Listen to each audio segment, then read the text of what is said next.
I'm very pleased to introduce Douglas Stone and Sheila Heen. Their new book, Thanks for the Feedback, explains the vital importance not only of being able to give good feedback, something which has been discussed at length both in the business world and in everyday life, but of being able to receive feedback well. Please join me in welcoming Douglas Stone and Sheila Heen.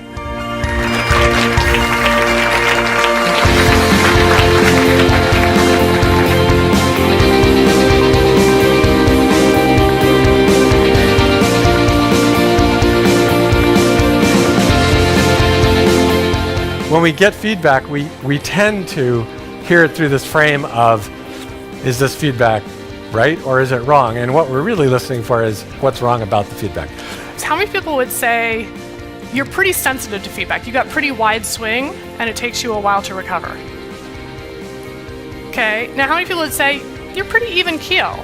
You don't swing too much and you recover pretty quick. Okay, so now let's have each of you guys give feedback to each other.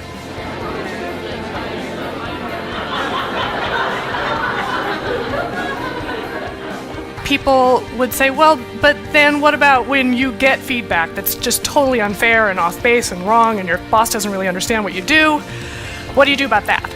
People are having a hard time giving it and they're having a hard time getting it. And what we noticed that was in common was that whichever side the challenge was on, the person who was losing out was the receiver. Talking about feedback, 2 people are giving someone feedback and 0 people are there to receive it because neither person is listening. They're each talking, but there's no actual communication going on. And the dynamic that is important to notice is that there's really 2 topics here.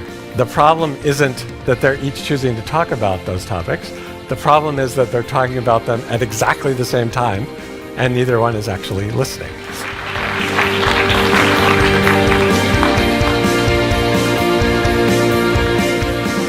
It can be life-changing, literally, for the receiver to be brave enough to let go of the ego piece of it and to understand what is being said to me, and is it possible that this could be data that could help me move in the direction I want to move in.